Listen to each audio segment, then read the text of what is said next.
So this week's Parsha is Parashat Shmini, a very fascinating Parsha in the sense that it seems to be a collection of relatively random themes.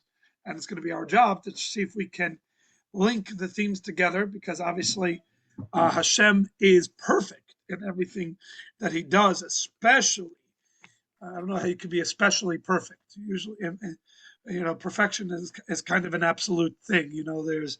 I read this cute little anecdote. A fellow says that he brought on this summer high school student, to work. He's one of these guys is a handyman. He built things all over town, and he brought on this high schooler. There's a true story. He brought it to help him out over the summer months, just to be kind of like an assistant. And he says this boy made up for whatever lack of talent he had in his enthusiasm. And he says that he gave this young man the job to watch the level as he was putting a piece of wood, fitting into place. And he says, when I'm going to shift it up and down, you'll tell me when I moved it so that it's exactly even. And so he's shifting around and whatever it is, and he turns to what he says, how are we doing? He says, perfect, couldn't be better. It's exactly right, just like that. Okay, great. So he bends down.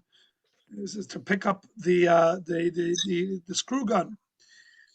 And as he bends down, he ends up shifting the piece of wood about an inch or so. And he hears the guy say, even better. So apparently there's levels of perfection.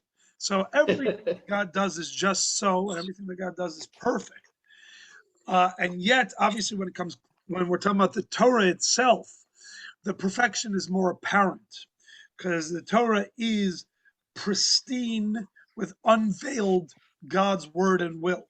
And so the Torah is all that more obvious its perfection, which leads us obviously oftentimes to then try to understand that in the Torah, in the structure of the Torah, sometimes we find that included in one Torah portion are disparate and seemingly unconnected ideas. This week's Torah portion, Parashat Shmini, is one such case.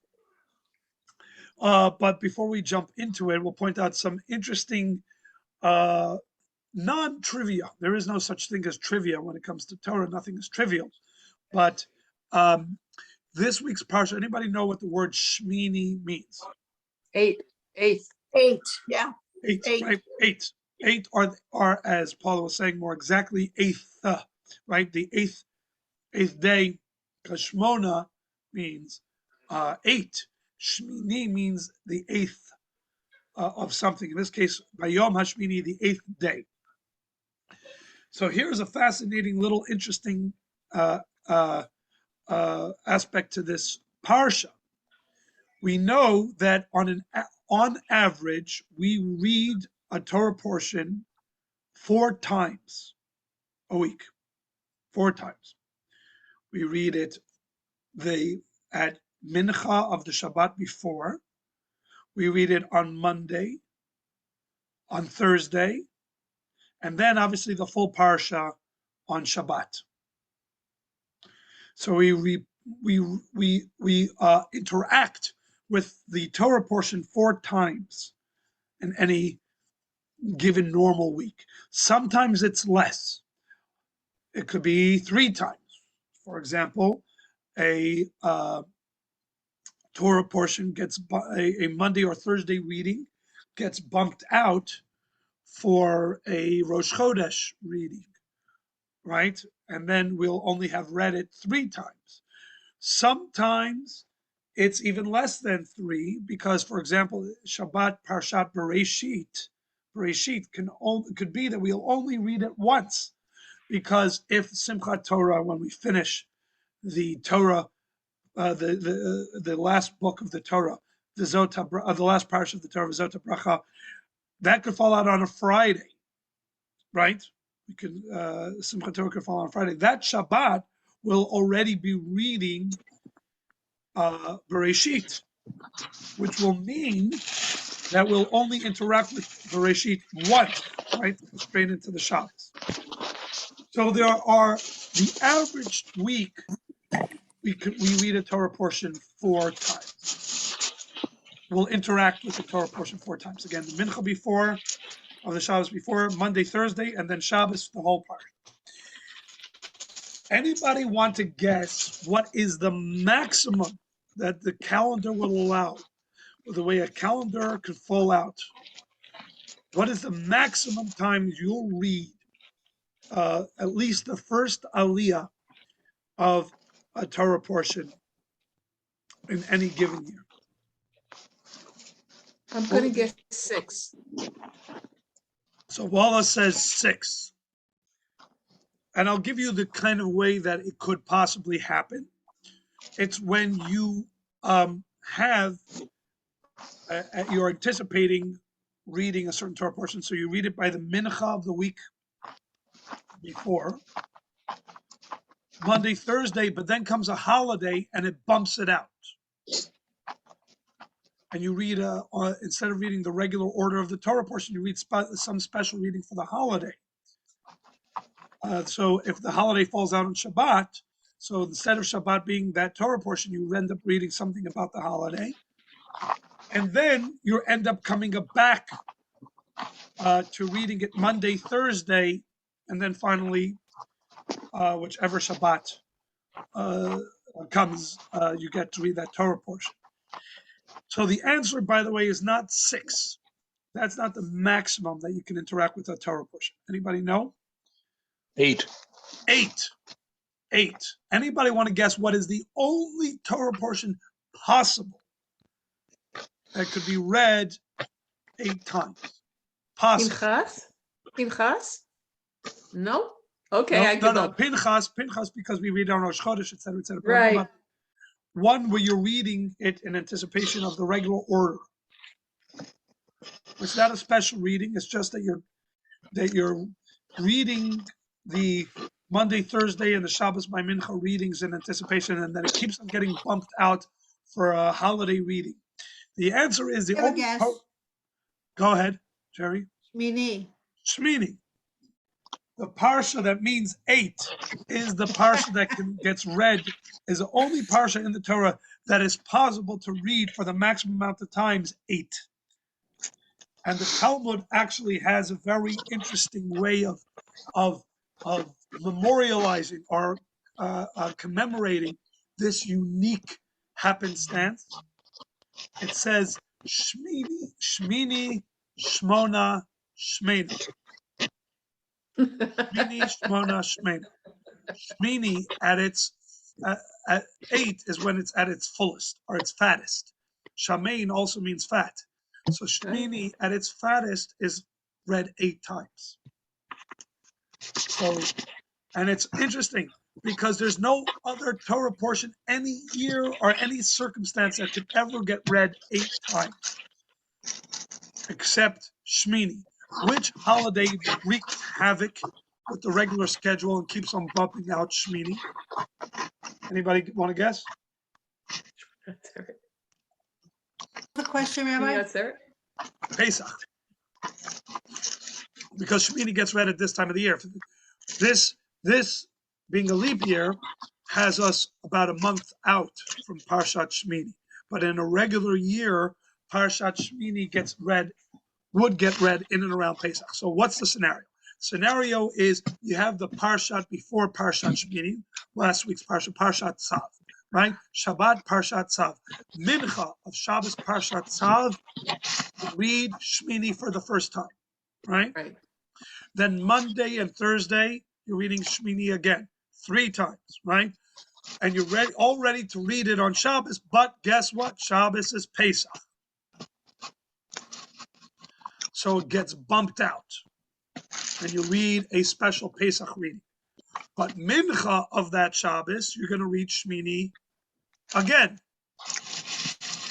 So there you go, fourth time, because you're anticipating reading it at least in the next week. So it's got bumped out. Now, Monday and Thursday of that week, you're not going to read Shmini because it's Chol Hamoed Pesach. So you're going to be reading a Pesach reading. But okay, then comes Shabbos again, and you're all ready to read Shmini finally, right? You already bumped it out once. But guess what? You're going to bump it out again because of the second days of Pesach. Because that Shabbos will fall out on the second days of Pesach. And so you've bumped it out again. Except that by Mincha of that Shabbos, of the second days of Pesach, you will read Shmini. So there you have it for the fifth time. Okay? Now finally you're in the clear and you're back to your regular scheduled program because the holidays are over. So Monday and Thursday, and then Shabbos, you'll finally read Shmini. So Shmini gets double bumped, which is what allows for a total of 8 times. If this Shabbos, this year is an exact circumstance, you're having Pesach on Shabbos, but it's not going to be Shmini and it's not going to be a double, whatever it is. But if this would be Parshat, if this would be Shabbat, if this kind of circumstance played out, that's what you would have. So Rabbi, can I ask who's making the noise? I think it's Les. Is that me again? Yeah, sorry, Les. You Let me see what I can do. Let me see what I can do about that. I'm not on my regular device. Can you just Les, mute? do you mind? Here's what I'll do. If you're up to it, Les, I'm just gonna. Can I put you on mute until you want to say something? Please. Yeah. There you go. All right. Either way, so now you know Shmini, Shmona, Shmena. That's a good water cooler conversation. You ever want to impress your friends and sound really smart? Okay. Say you can sound all like one of those know-it-alls. Which parsha can be read the most? And, then how many times? Now you know. All right. But here's the thing. This actually is an important detail associated with this parsha and the message and the theme. Parashat Shmini, Vayhi Bayom Hashmini, the parsha opens up. And it was, behold, it was on the 8th day. It's a dramatic beginning to a parsha. And behold, it was on the 8th day. Right? And everybody was sitting around their Hanukkah candles. Now, what is the eighth day to what? The parsha is opened up and behold, it is on the 8th day. 8th day to what? Inauguration? Inauguration of? The Mishkan? Very good. Very good. Vayhi Bayom Hashmini, and it was on the 8th day of the inauguration of the Mishkan. What does that mean? Why we always? What's the 8th day of inauguration? Why is it usually inauguration is day 1 and then it's no longer the inauguration? Why? What is 7 days and then an 8th day, and what's special about the 8th day? So the answer is last week's Torah portion tells us that the Mishkan went through a soft open. The Mishkan was erected, but was not yet put into full practice. It didn't mean that service wasn't done. Service was done, but it was a preliminary service. And it was not done by the typical players, as it were. The players who were going to be the ones to do the service throughout. Who is the main actor in the Mishkan when it is in regular function? Aaron, the Kohen. Correct. Aaron as the high priest and his sons as the other Kohanim, right? The first 7 days it was not Aaron. Aaron and his sons were on the sidelines. Who was performing the service? Moshe. Moshe alone was acting as the Kohen Gadol, as the other Kohanim. Moshe was doing the entire service. That was one way in which the first 7 days were unique, but it's not only that. There was another way in which the first 7 days were different than all subsequent days of service in the Mishkan, and that is that the Mishkan was built in a very temporary way. What do we mean by that is, although the Mishkan in general, the tabernacle, different than the Beit HaMikdash, was a temporary structure versus the Beit HaMikdash, which was permanent, the Mishkan was also at times put up for months, sometimes even years at a time. So while it was made to be portable, there was a certain place, the place Kadesh, right after the story of the spies, where the Mishkan was erected, the Jewish people camped, and they stayed 19 years in one location. 19 years. That's longer than the average person lives in the Washington area. Right? So, although we have this image of the Jews trudging through the desert for 40 years straight, understand that nearly half of it was them just sitting still in one location. And the Mishkan was built and stayed erected in that location for all 19 years. And yet, in these first 7 inaugural days, every day the Mishkan was erected, Moshe did the service, and then the Mishkan was taken down, disassembled, dismantled. So daily it was erected, the service was done, and it was dismantled and redone, the process, every one of those 7 days, to make that point that this is not yet the permanent service. This is not the Mishkan yet with its grand opening. 7 days Moshe does this. Was this the structure that Moses had to finish because the planks were just too heavy for ordinary people? Very good, exactly right, Stuart. It says that everybody came around to help erect it, and nobody could lift these massive beams. Now, to a certain degree, that makes sense, because the beams were, in fact, quite heavy. It's wood. You say, okay, wood is not as heavy as gold, but first of all, these were coated in gold, and each beam was somewhere between 15 to 20 feet high. And it was 1.5 feet by 1.5 feet thick. So we're talking about something this big, a beam this big, like a solid tree trunk almost, soaring 2 stories high. These were massive beams, but it was unnaturally heavy because, again, they are in fact heavy beams. But you can imagine that enough people and you get them lifted, right? There's 600,000 people that are excited about seeing the Mishkan being erected. I'm sure they could have gotten it up, but for try as they might, they could not get the beams off the ground until Moshe on his own came by and was able to lift them. And it was clearly an indication that this was Moshe did for the first 7 days, all of it from beginning to end, erecting the Mishkan on his own, serving in the Mishkan, taking it apart, and doing the whole process again each day. Suffice it to say that Moshe, after he finished, put in for some vacation time.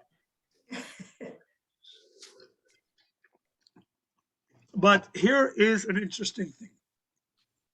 Nothing in Torah is by accident. Nothing in the Torah is just logistical. From a logistical end, you can say that Moshe is doing this because, like any soft open, you're trying to learn the ropes, right? You're teaching the employees. You want to show them how it's done, what the process will be. And here is Moshe Rabbeinu, which literally means Moshe, the instructor, filling his role as the instructor again, right? Instructing Aaron and the Kohanim, this is how you're going to do it, etc., etc. So a good argument could be made that there should be this preliminary stage in which Moshe is going through the process. Moshe is the one, the direct conduit to God. It's hearing it directly from God how to do it. And Moshe is doing a dress rehearsal, as it were, for the Kohanim to watch and to do and see and yada, yada. But there's obviously, especially if the Torah is reporting on this to us, And then there's something to be learned. Something to be learned in the fact that Moshe does this for the 7 days, and then Aaron steps in and he does it. And he does it deliberately, and the Torah makes a big deal of introducing it as Vayihi Bayom Hashmini, and behold, on the 8th day, Moshe, Aaron takes over, and that is the grand opening. The grand opening of the Mishkan, i.e., something had to happen, a preparation of 7 days, and then the grand opening is day 8. Now, anybody who's a fan of Kabbalah loves numbers. We love numbers, right? Kabbalah loves numbers. The significance of the number 3, the number 4, right? Anybody, which numbers are important numbers in Judaism? Anybody, some of the numbers that you know that are important in Judaism? 7 is an important number in Judaism. Another number that's important in Judaism? 40. 40, right? 40 keeps them coming up. 49, which is 7 times 7. 3 is a very important number. 3 patriarchs, 3 matzot, right? 4. 8, obviously. 8. Right, 8, Yep. right? 4 is the matriarchs, the 4 cups of wine, the 4 sons, right? 5. 400. So let's back up. Let's start from the beginning. 1 is a very important number in Judaism, right? Hashem Echad, right? 1. 1. 2 is also an incredibly important number in Judaism. There are the 2 luchot, right? The 2 tablets, right? Lechem. Right. The shtei alechem, right? The 2 rents. 3 is an incredibly important number in Judaism, right? As we talk about the 3 patriarchs, the Mizuman. Thinking of the Pesach song. Right. 4 is an incredibly important number, right? In Judaism. 5 is also a very unique and special number in Judaism. 5 levels to the soul. Anybody see where we're going here? I was going to say all numbers. Correct. Right. In other words, it's not like there are certain special numbers. The reason Kabbalah is really into numbers is because Kabbalah is really into reality. Understanding that nothing is happenstance. Everything in existence is deliberate. Numbers being very absolute things, right, is a very easy place to see God's signature on creation. You see patterns, you see numbers constantly cropping up and meaning the same thing in what otherwise seems to be a random world, a 13-petaled rose. We pointed out an amazing one in the JLI course last week. We were talking about time and the spiritual dimension of time. And we said that Judaism breaks up an hour. First breaks up a day into 24 segments. You ever wondered why society across the world, which is in a base 10 system, right? Everything's 10, right? 1, 2, 3, 4, 10, then 20, 30, everything's in tens. How do we get this random 24 division of a day? Why don't we do it 20 hours in a day or 30 hours in a day or something more even? That's true. If it's just to a certain degree, completely arbitrary segmentation of time, just so you can kind of reference points, then how did we land 24? The answer is because they got it from Judaism. And Judaism got it not because we were looking for some arbitrary way to reference time or segment time, but rather because Judaism defines spiritual underpinnings to time. There are 24 unique emanations of God that cycle through a day that Kabbalah discusses, and it's pretty amazing. And Kabbalah defines 12 of them as being on the side of light and 12 of them being on the side of dark, i.e. AM and PM. This is first as in Judaism. These ideas are first in Judaism before they even make it to the secular world. And then the Talmud goes a step further, or Judaism goes a step further and says, and then we segment each of these slices of the day, these 24 slices of the day, into further segments that we call, very creatively, segments in Hebrew, chalakim.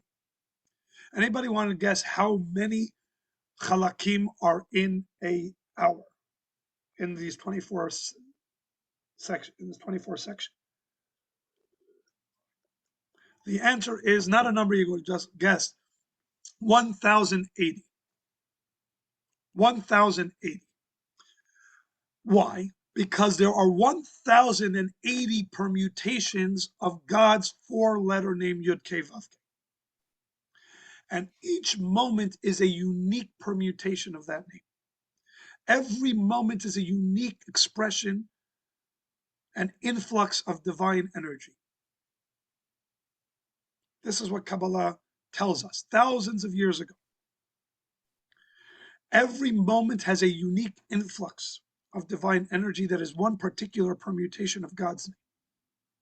And a name is in general an outward manifestation of yourself, right? Open up in the name of the king, right? The king sitting in his palace, but his projection of power is in his name. This is what a name means in Judaism. There's God unto himself, and then there's a projection of God in his name. So 1,080 permutations of God's name. It means 1,080 emanations of unique infusions of divine spirit that give this particular moment its existence. So that's great. So God purveys 1,080 unique moments in any given hour. But here's what's amazing. It's not only on the giving end that we have this, but on the receiving end. What happens if I would show you that we are built naturally to receive and to draw in each of these unique moments?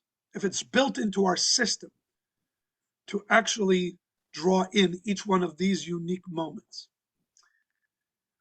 Anybody, you can Google this. An average person breathes how many times a minute? The answer is between 15 and 18 times a minute. 15 and 18 times a minute you take in a breath. Inhale, exhale. Anybody want to guess what 60 times 18 is? How many breaths you take in a minute? In an hour. My husband. How many times do you draw in life in a given hour?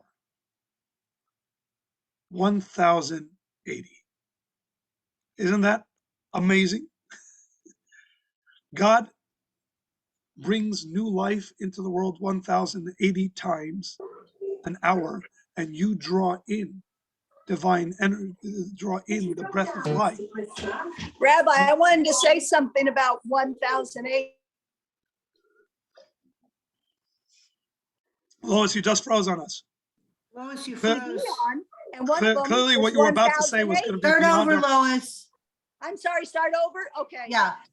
I noticed that on these speeds that we do on TV, there's a 1,080 speed, and I think that's considered the best one. Have you Right, the noticed that? 1080, 1080. right? Yeah, 1080p, right? All these just things a are, curiosity I just happened to think about. yes. No, it's interesting because it's all, one moment, give me one.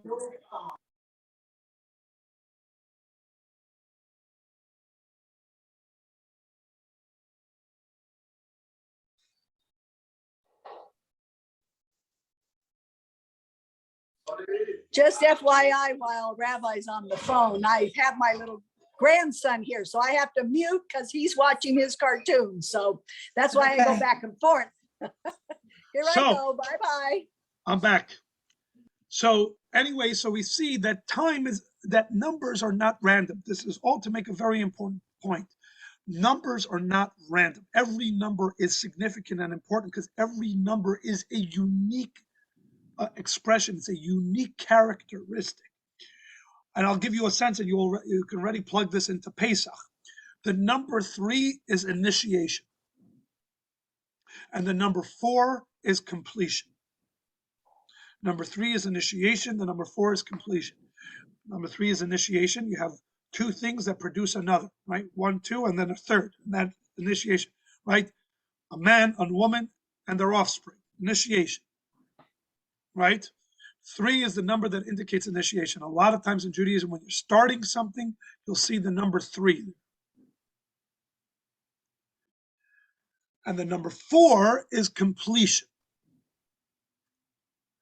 right? Even the shape that 4 produces is kind of that complete shape, right?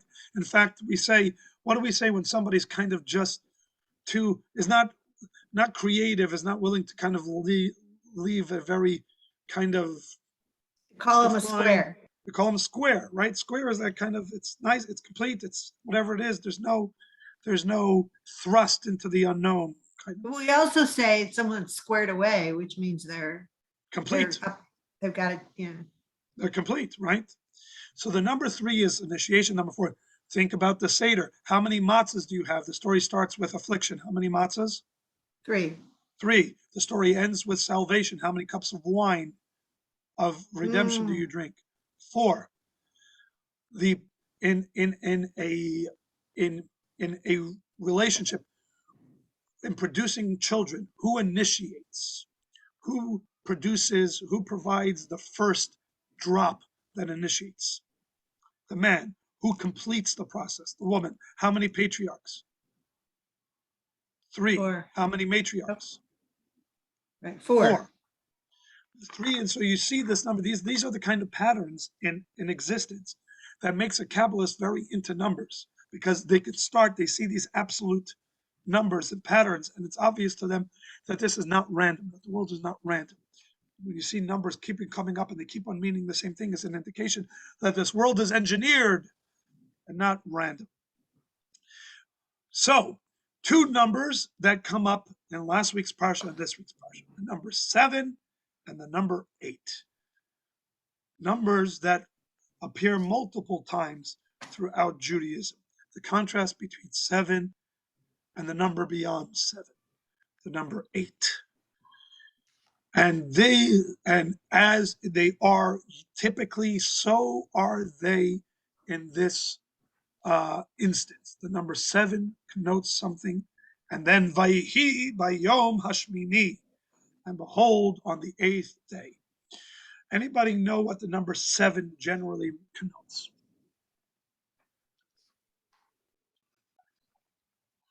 Completion. Correct. Completion, but completion, and most specific, of nature. The world at its maximum. More importantly, culmination. Right? We experience this every week. Right? 6 days we work. The 7th day we experience culmination. Right? Now the 7th day stands apart from the other 6 days. Right? It's a standalone day.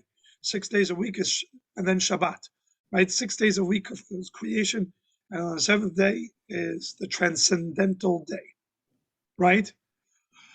Having said that, 7, while it is, in a sense, a step above the earlier 6, it is still in the world of the 6. The week does not have 6 days. The week has 7 days. 7 is still in this realm of the 6. It's the culmination of the 6. It's the 6th at its arriving at its greatest accomplishment, etc., at its culmination. That's why I use specifically the word culmination. About the 7 is the fulcrum. The fulcrum of creation is represented in 7. But if 7 is culmination, 7 is fulcrum, then what is 8? It's outside Beginning. that realm completely. 8 is one above. 8 is infinity. 8 is infinity. Not surprisingly, because everything in God's world is, what shape did society choose for the number 8, and then society choose for the symbol for infinity? That's right. It's the 8. But those were Arabic numbers. I mean, that came from. That's what I said, society. That's what I said. But it's all God's world. Right, but the Jew, you're not taking credit for the Jews having created Arabic numbers. I'm taking credit for God.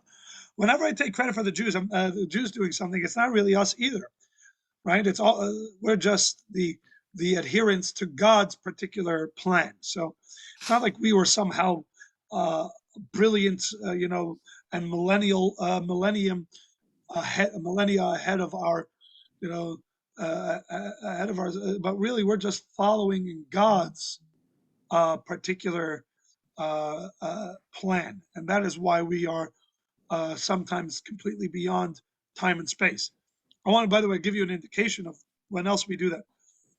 You know, there was a time where Jews were asked to do something that had no meaning until later, demonstrably, where God says, do this, and it doesn't yet have a meaning. And it's actually about a holiday coming up. Uh-huh. That's a good hint. Where was the first Seder? In the desert. Nope. First Seder was in Egypt. Oh, Right? yeah. The last night, right? While the plague of the firstborn, right? That's why we call it Passover. They took the blood of the Pesach sacrifice. Now here's the thing. What was on the menu of that first Seder?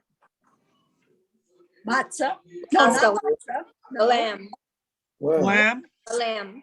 Lamb was on the Seder, but you are correct that God commanded them as they were eating the lamb to eat it together with matzah and maror. Al matzot u'marorim yochlu. They should eat it with matzah and maror. What's the reason we eat matzah? Because it didn't. Because when the Jews left Egypt, they had to they didn't leave have first. time to rise. Right? Very good. But they had to leave first. That hadn't happened yet. Right. God And said, also the maror, the bitterness. well, the bitterness is representing that they experienced for 210 years already. But God says, put the matzah on the Seder plate. Why, God? I'll tell you later. Right? So there is a clear indication that there are times that God does things for us that doesn't have a significance yet, but when we are engaged in Judaism, we are engaging in something beyond time. And so there are going to be things that we do that puts us millennia ahead of our time stamp, our particular time stamp. God has no problem with that, right? And we will say, hey, I'm only going to do stuff that makes sense to me, right? Oh yeah? Then at that first Seder, you wouldn't have had matzah. Lois, is that Ezra in the background? Yes, do you see him? No, when we hear him. I think Jerry's saying, I you thought I hear had him. myself muted. Oh, here, hold on. I thought I had muted. Yeah, he's right here. I He's like right the here. mute police. I'm gonna mute. No. I thought I had myself muted. All right. Either way. Okay. So the Torah tells us that the Mishkan was only ready to get started by Yom HaShmini. 7 days was preparation, but the Mishkan was only ready for prime time on day 8. This is not happenstance. It's not just, okay, finally they were ready, let's go. Oh, it turns out it's 8 days later. No. It's deliberately Vayihi Bayom Hashmini, and behold, on the 8th day, when the character and nature of 8 was present, boom, now you're ready to get started. Up until then, the Mishkan was not ready to open in stores. It needed that element of 8. And the reason for that is because 7 represents fulcrum, completion, maximum within limit, within boundaries and definitions. 8 represents unlimited, boundless. The Mishkan is an incredibly holy place. It is God's house. And even that can be a limitation. The Mishkan could be heaven on earth, and still that could be a limitation. Because it can be a place of heaven on earth, but heaven and not earth on earth. It could be an embassy of heaven, right? The American embassy in Russia, Americans are allowed in, but Russians are not, right? That gate at the entrance of that facility says, here is where earth ends and heaven begins. and we don't tolerate earth in heaven. And for the first 7 days, Moshe, the man who had 1 foot in heaven, was the one doing the service. Because for the first 7th day, the Mishkan remained within a boundary, a heavenly boundary. A boundary where it was heaven and earth was not really tolerable. Even as it existed on earth, it was like an embassy of heaven on earth. But that's why nobody could, to Stuart's point, nobody was able to participate in the Mishkan for those first 7 days. It was too holy. Only one man transcended this world, that existed in a sense in the heavenly boundaries, and that was Moshe. Only Moshe had access to the Mishkan for the first 7 days. What happened on day 8? What happened in day 8 is kind of counterintuitive. The Mishkan transcended heaven and was available, therefore, on earth. It had its greatest elevation down here.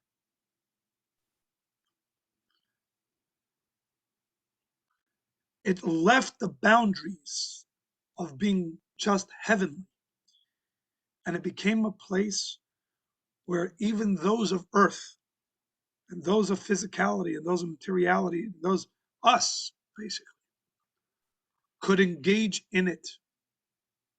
Not just be in the space, but engage in it. And that it transcended heaven, it transcended earth, it's both, it's everything.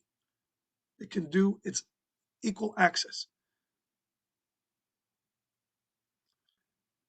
If you notice, 8, the infinity symbol,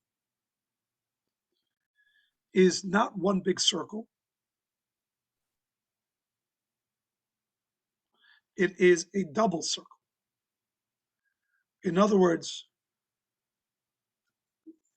able to contain or have within it 2 opposite realms, 2 opposing realms, a heaven and an earth.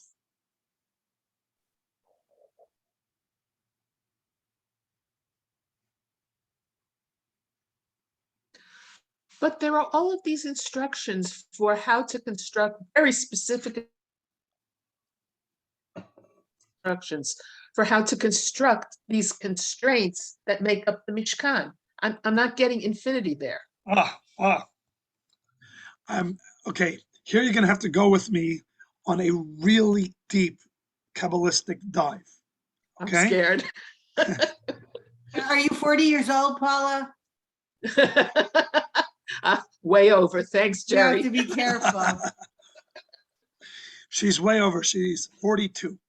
Got it. You're very sweet. No. Either way, here's the thing. Infinity itself is a limit. Unlimited is a limit.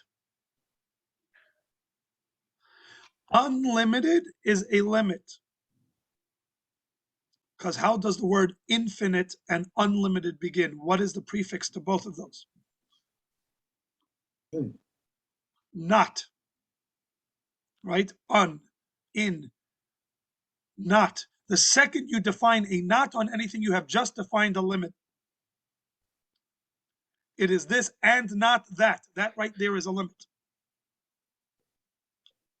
Okay. True infinitude is that you can also be finite.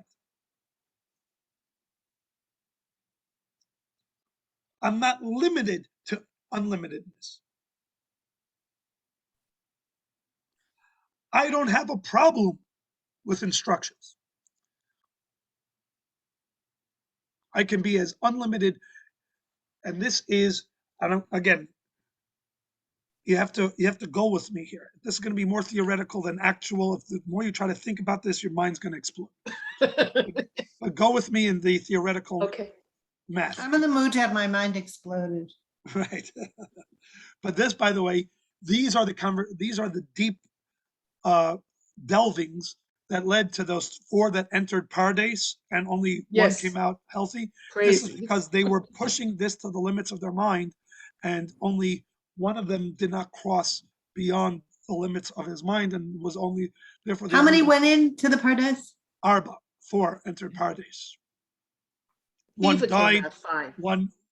One died. One went insane. One became a heretic, and only one of them came out okay.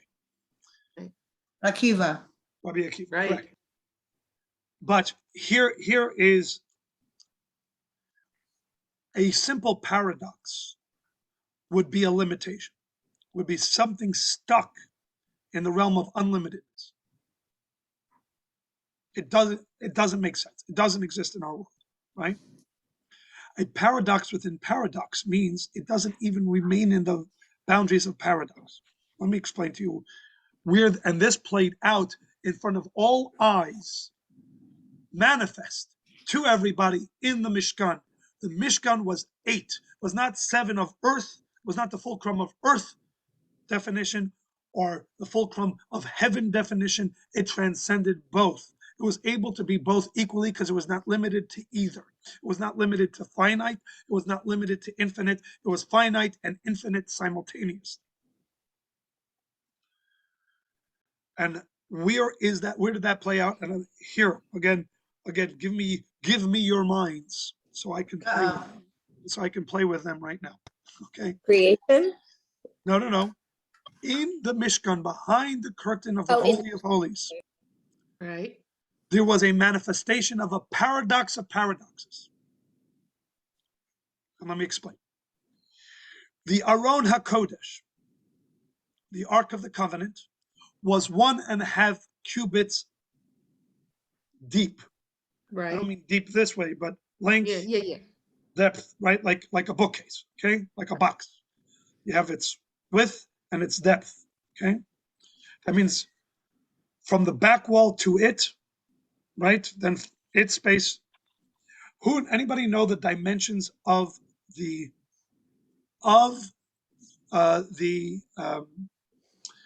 Holy of Holies?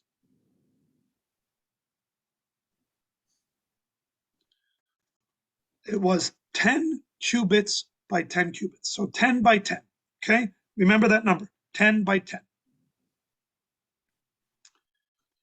The Ark of the Covenant measured in its depth 1.5 cubits. Okay? With me so far? What was 1.5 cubits? The Ark of the Covenant.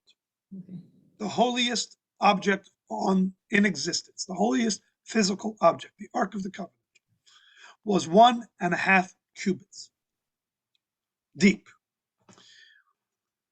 So, if you were measuring from the back wall to the nearest side of the Ark of the Covenant, then there's the space that the Ark of the Covenant itself takes up. Then there's the far side of the Ark of the Covenant to the front wall, or to the front curtain of the Holy of Holies. Right? Everybody follows what I'm kind of describing here? I'm going to give you a bird's eye view.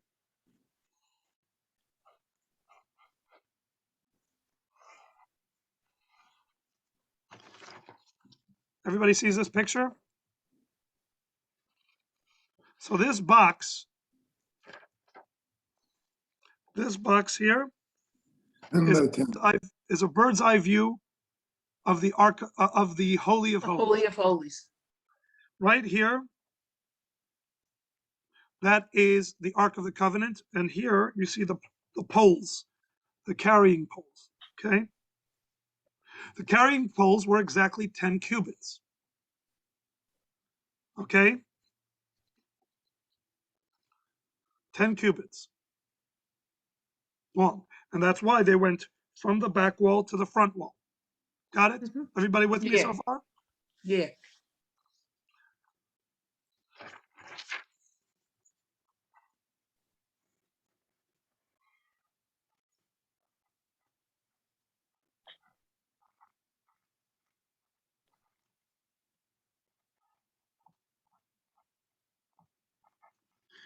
Okay, Yeah. So you have, here is 10 cubits, right?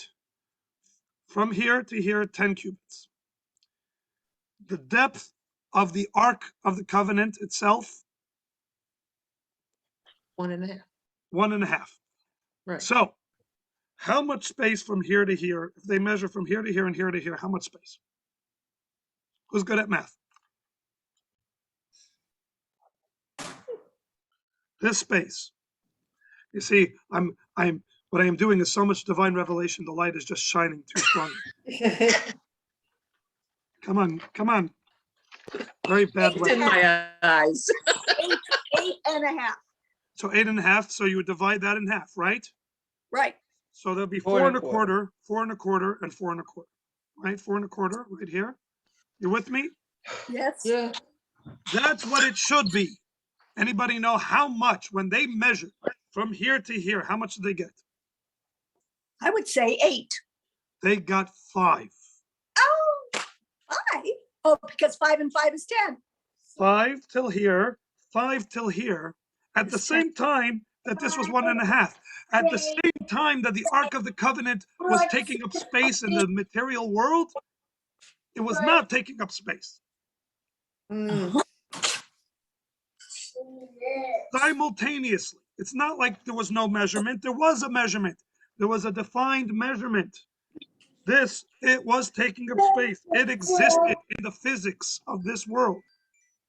This from here, from one end to the other end was 1.5 cubits measured.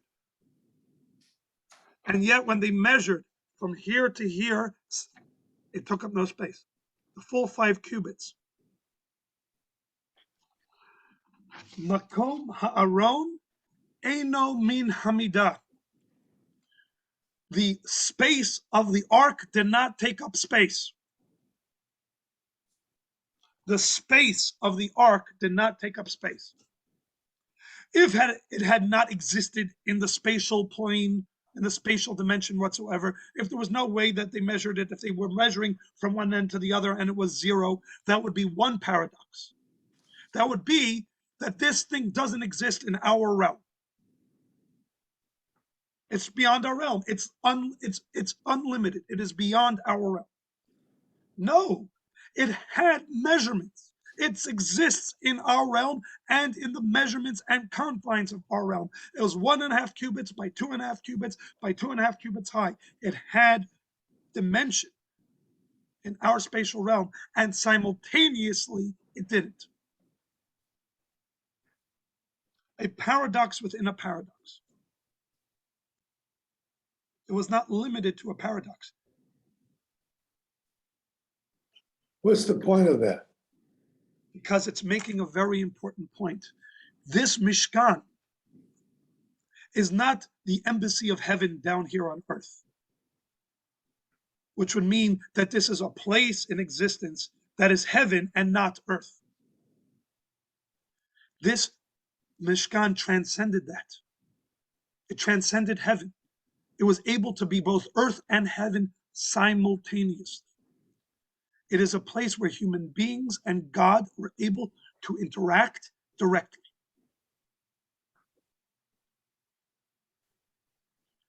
This is a very important point. What that is, Vayhi Bayom Hashmini. That element got triggered in the Mishkan on the 8th day when it wasn't Moshe who served, Moshe who was more heaven than earth. It was Aaron, a person who was more earth than heaven, was the one who made the golden calf, and yet he's the one serving. Because it's not restricted to heavenly creatures. The Mishkan was restricted. It transcended that restriction. And the Parsha then goes on, and as I said, there seems to be two completely disparate. So we're talking about this metaphysical, this metaphysical, because metaphysical means beyond the physical, right? This is metaphysical. This is beyond being metaphysical. And then the second half of the Parsha talks about kosher and treif. Which animals we eat, which animals. It's like, what? You can't get more mundane than that. right? Eating and drinking is about as mundane as you get. But isn't that exactly the point? This Parsha is all about how Judaism, how our relationship with God is not limited to the holy and not either trapped in the mundane. It is how the mundane and the most mundane of the mundane can be the holiest of holy. How eating a burger correctly can be the holiest thing you will do today. Holier than your davening. Holier than locking yourself in a Beit Medrash and praying. No other religion could even fathom that. All other religions say that if you want to get connected to the divine, you need to act all spiritual. Vow of asceticism, right? Vow of silence, bread and water, etc., etc. Judaism says that a burger could be the closest you'll get to God today. Because God is not limited to the heavenly. God can exist in the measurements of this world. And the measurements of this world can be beyond even heaven. Only Judaism goes that far. Because only Judaism encapsulates the true nature of God. God is not limited to being unlimited.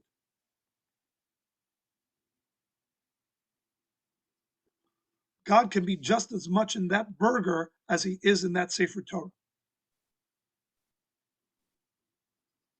So while eating and drinking are mundane,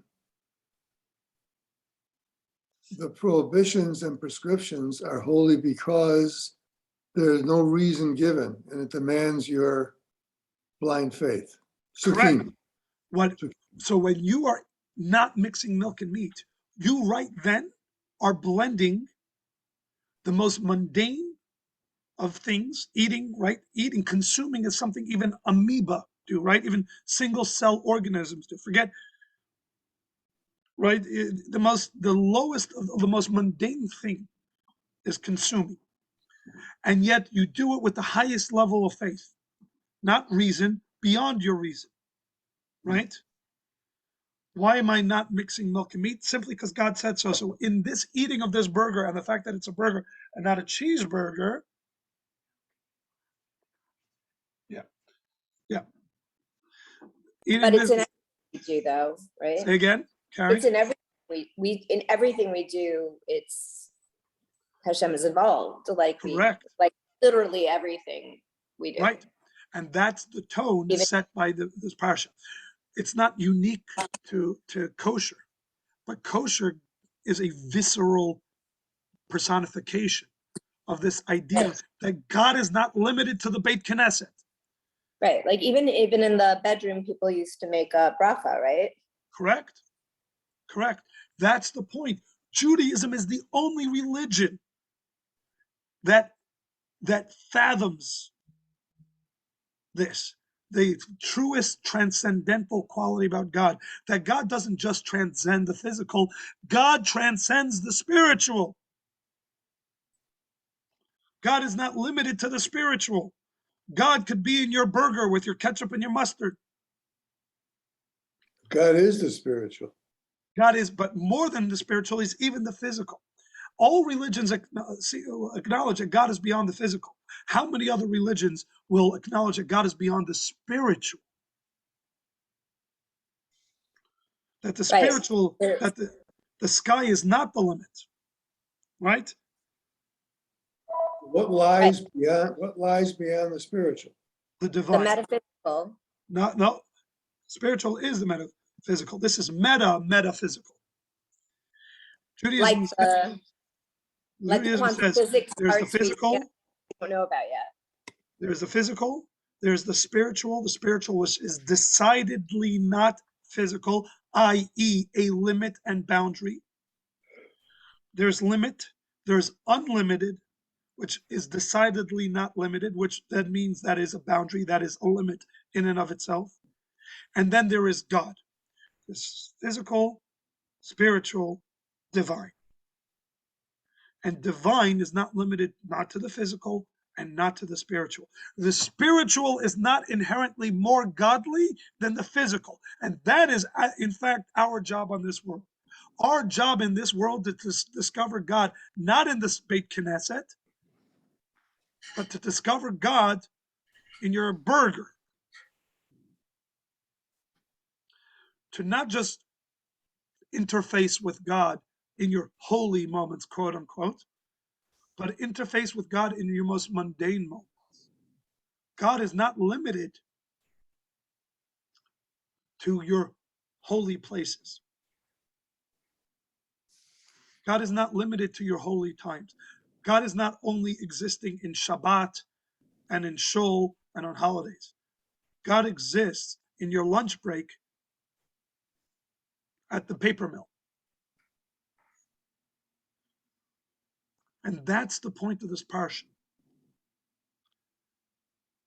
That's the point of this Parsha. The Mishkan and all it personifies is beyond unlimited. Unlimited, infinite indicates a boundary already. Means that it cannot play nicely with the finite. We all know this, right? Try sticking an unlimited amount of water in a water balloon, right? We've all tried that as kids, right? You take that water balloon, you put it on the hose spigot, you turn it on, and very quickly you learn that unlimited amount of water and a limited water balloon don't mix, right? But here you're learning the next truth, that there is a number 8 beyond the number 7. Where not even unlimited is where even unlimited is a boundary. God is beyond unlimited. God is beyond being spiritual above physical. And therefore your interface with him is not necessarily in the uniquely spiritual moments in your life. It can be in the most mundane moments. You pick up this burger that is 100% beef and not pig, and is glatt kosher and not just from Tyson's or Purdue or whatever. And you have kosher ingredients and not cheese. And you make a bracha over it, and that moment is holier in its way, in a way, than the prayer you did in the shul earlier that day. This mundane act of simply chomping on a burger, but doing so in a divine way, is making a point that God is not just in the Beit Knesset, God is here in this burger.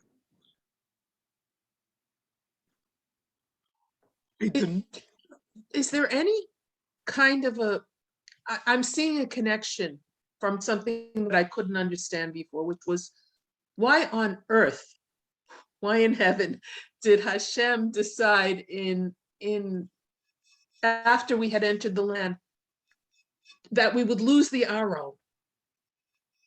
And I can't figure it, but now you're saying all of this, and I'm wondering maybe there's something here.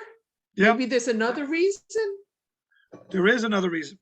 The same reason why when God put Adam in the Garden of Eden, Adam was never meant to stay in the Garden of Eden. The Garden of Eden was an onboarding step. Look, understand what could be and understand what it is. But now go down even lower, because you don't lift a building from the first or second floor. You lift a building from the basement, from the foundation. The Ark of the Covenant, right, was to a certain degree a manifestation of God. And even as it represented that paradox of paradoxes, it still was an incredibly holy thing and a very holy place. And it was for us to learn that God is not only found in Jerusalem and not only found in the Ark of the Covenant, but is found even in the United States of America, and even in the heinous and lowest of places known as Washington, D.C.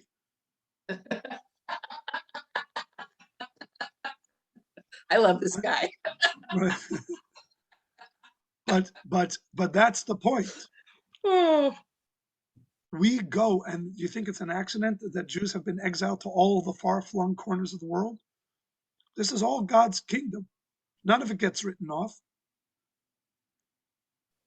All of it needs to be discovered and recommitted to God. And that's what makes us different than the angels. God says, if I was looking for things that just existed limited in the holy realm, I have a stable full of angels in heaven that are going to be far holier than all of you ever will be. But I'm not looking for that. I'm looking for the transformationals. I'm looking for you to go down and discover godliness in the lowest, most mundane, most physical, because I am not more God in heaven than I am on earth. I'm just as much God on earth as I am in heaven. And all corners of earth.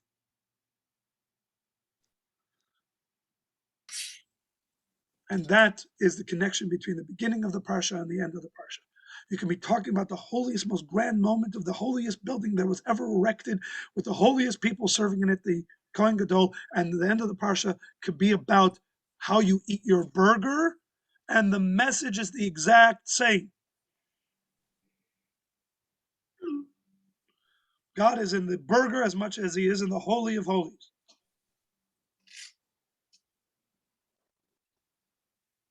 And that is a mind-blowing concept. And now you're never going to look at a burger the same way Or a Mishkan. again. Right. Correct, Stuart. Unfortunately, the burger has been elevated in all of your eyes, and maybe the Mishkan has now come down to the level. Wait till McDonald's finds out about Mishkan. Right, exactly.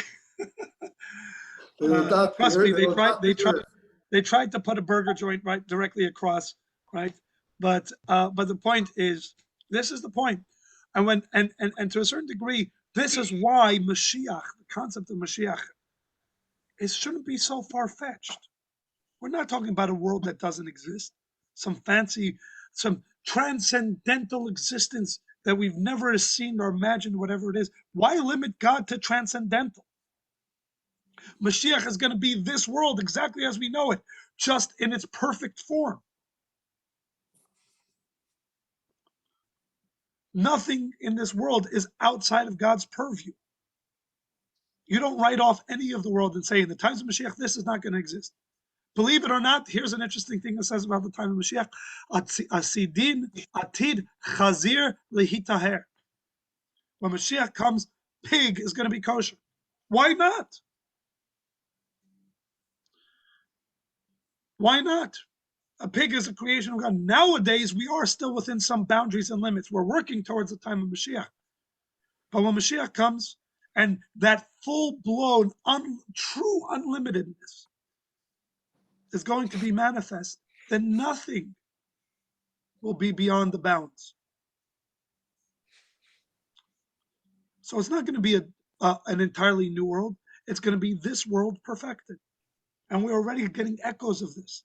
We are seeing that we are uncovering potential in things that we've always had, but now discovering how much more they can all possibly be.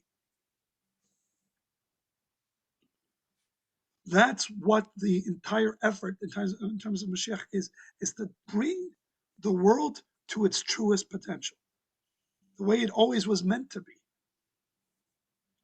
The divine within the mundane.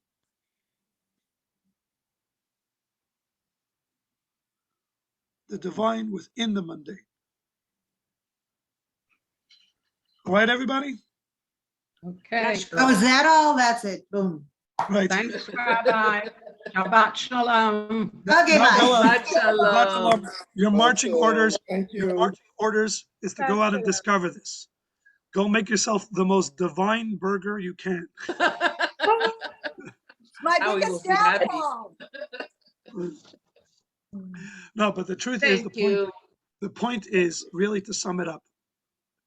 You have a responsibility now that in everything you do, that everything is part of holy purpose, has meaning.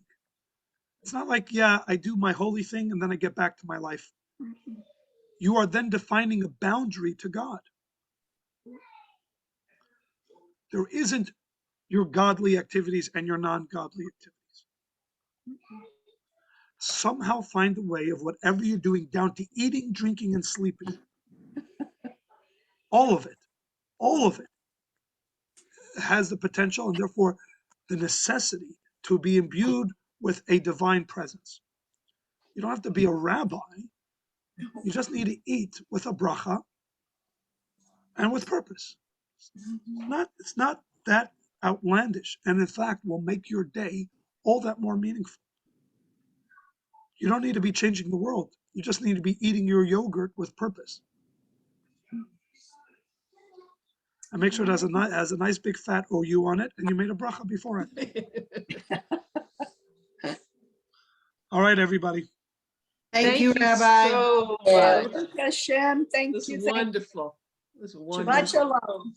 Shabbat Okay, shalom. did you record this lesson? I did. Oh, Okay, send me this one, please, and the March 15th class, please, please, please. All right. I will. Thank you. yes. Thank you. Thank Bye-bye. you very much. Good night. Shabbat Good night. Oh, good night. Goodbye, everybody, and Shabbat shalom. All kavod, Rabbi. Thank you.